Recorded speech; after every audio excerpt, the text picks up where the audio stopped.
नमस्कार, आप देख रहे हैं SL न्यूज। आज की इस विशेष प्रस्तुति में हम बात करेंगे भारतीय अंतरिक्ष अनुसंधान संगठन यानी इसरो की, जिसने सीमित संसाधनों और कठिन परिस्थितियों में काम करते हुए भारत को दुनिया की अग्रणी अंतरिक्ष शक्तियों में शामिल कर दिया। आर्यभट्ट से लेकर चंद्रयान, मंगलयान, आदित्य L1 और गगनयान तक की यह यात्रा केवल वैज्ञानिक उपलब्धियों की कहानी नहीं, बल्कि भारत के आत्मविश्वास, नवाचार और आत्मनिर्भरता की भी कहानी है। इसरो की स्थापना 15 अगस्त 1969 को हुई। इसके जनक डॉक्टर विक्रम साराभाई थे, जिनका विश्वास था कि अंतरिक्ष विज्ञान का उपयोग केवल अनुसंधान के लिए नहीं, बल्कि देश के विकास, शिक्षा, संचार, मौसम पूर्वानुमान, कृषि और आपदा प्रबंधन के लिए भी किया जाना चाहिए। उनकी दूरदर्शी सोच ने भारत के अंतरिक्ष कार्यक्रम की मजबूत नींव रखी।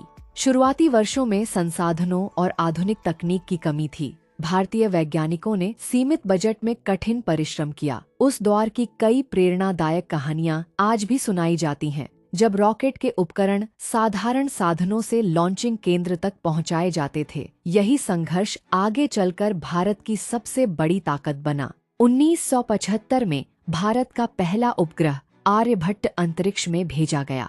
यह भारतीय विज्ञान की ऐतिहासिक उपलब्धि थी।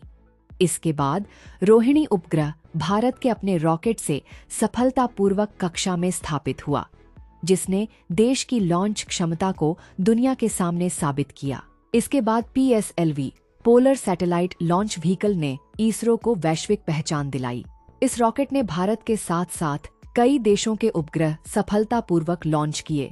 2017 में PSLV ने एक साथ 104 उपग्रहों का प्रक्षेपण कर विश्व रिकॉर्ड बनाया। इस उपलब्धि ने भारत को कम लागत में विश्वसनीय लॉन्च सेवाएं देने वाले प्रमुख देशों में शामिल कर दिया। भारत का पहला चंद्र मिशन चंद्रयान 1 वर्ष 2008 में लॉन्च किया गया। इस मिशन ने चंद्रमा की सतह पर पानी के अणुओं के प्रमाण खोजने में महत्वपूर्ण योगदान दिया।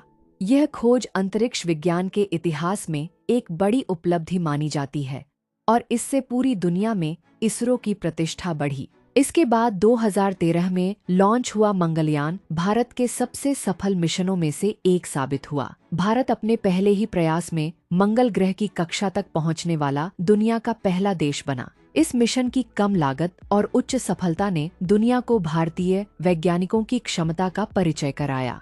चंद्रयान 2 ने भारत को महत्वपूर्ण वैज्ञानिक अनुभव दिया। यद्यपि इसका लैंडर सफल नहीं हो पाया, लेकिन ऑर्बिटर आज भी चंद्रमा का अध्ययन कर उपयोगी वैज्ञानिक जानकारी भेज रहा है। इन अनुभवों के आधार पर इसरो ने 23 अगस्त 2023 को चंद्रयान 3 के माध्यम से चंद्रमा के दक्षिणी ध्रुव के पास सफल सॉफ्ट लैंडिंग कर इतिहास रच दिया।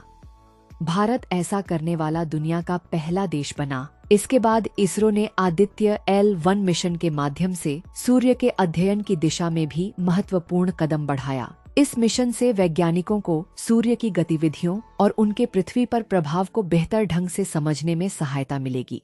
अब पूरे देश की निगाहें गगनयान मिशन पर हैं।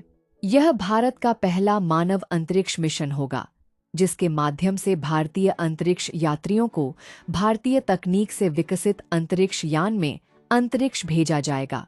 यह मिशन भारत के लिए एक नई ऐतिहासिक उपलब्धि साबित हो सकता है। आज इसरो के उपग्रह मौसम पूर्वानुमान, संचार, नेविगेशन, कृषि, शिक्षा, आपदा प्रबंधन, समुद्री निगरानी और रक्षा जैसे अनेक क्षेत्रों में महत्वपूर्ण भूमिका निभा रहे हैं।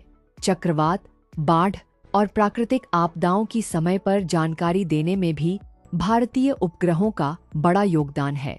इसरो की सबसे बड़ी ताकत है कम लागत, उच्च गुणवत्ता, वैज्ञानिक नवाचार और आत्मनिर्भर तकनीक। यही कारण है कि आज दुनिया के कई देश अपने उपग्रहों के प्रक्षेपण के लिए भारत पर भरोसा करते हैं। आने वाले वर्षों में गगनयान, चंद्रमा के नए मिशन, शुक्र ग्रह के अध्ययन और अन्य अंतरिक्ष अभियानों के साथ भारत अंतरिक्ष विज्ञान के क्षेत्र में नई ऊंचाइयां छूने की तैयारी कर रहा है। इसरो की कहानी हमें यह सिखाती है कि यदि लक्ष्य बड़ा हो, सोच सकारात्मक हो और मेहनत ईमानदारी से की जाए, तो सीमित संसाधन भी सफलता की राह नहीं रोक सकते। यही भारत की असली ताकत है। और यही इसरो की सबसे बड़ी पहचान है। अगर आपको यह विशेष रिपोर्ट पसंद आई हो तो वीडियो को लाइक करें, शेयर करें और SL न्यूज़ को सब्सक्राइब करना न भूलें। धन्यवाद। जय हिंद।